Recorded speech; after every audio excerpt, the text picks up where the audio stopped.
বন্ধু আমার চাপ নেই।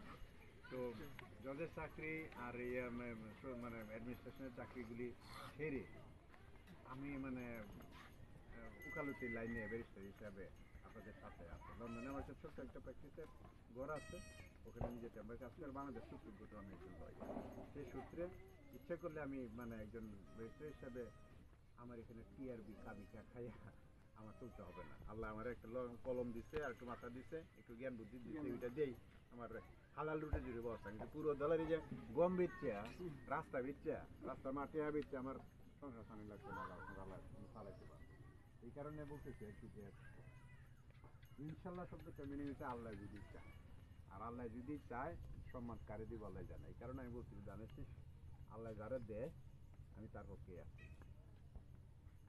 কিন্তু দল করি শহীদ জিয়ার একটা আলাদা রেসপেক্ট ছিল।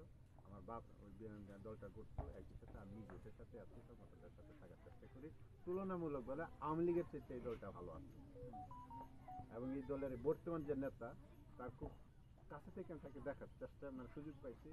এবং মাশাআল্লাহ আল্লাহ রহমত, তারেক রহমানের কথাবার্তা যদি আপনারা এখন দেখেন মনে রাখবেন যে সে অনেক পরিবর্তিত, অনেক নির্যাতিত, অনেক নির্যাতনের পরে আর ইউরোপের বিভিন্ন দেশের অনেক কিছু সে দেখছে, দেখে থেকে পরে দেখছে না রাজনীতি তো বাংলাদেশে যে স্টাইলে রাজনীতি চলে এই রাজনীতি তো হবে না। হ্যাঁ, ওই রাজনীতিটা তখন চেঞ্জ হওয়ার কারণে বাংলাদেশের চেঞ্জের জন্য একটা ডাক। এখন প্রবলেম হচ্ছে একটা বড় একটা দল, এখানে কত মানুষ, কত রকমের মানুষ একটা সংগঠন করে, সবার উদ্দেশ্য কিন্তু এক থাকে না। ঠিক আছে, সবার উদ্দেশ্য একটা না, এক একজন মানুষ পলিটিক্স করে একা, কেউ দেয় ক্ষমতা দেখানোর লাগে, কেউ দাম্ভিকতা করে, কেউ সন্ধ্যাবাজি করার লাগে, কেউ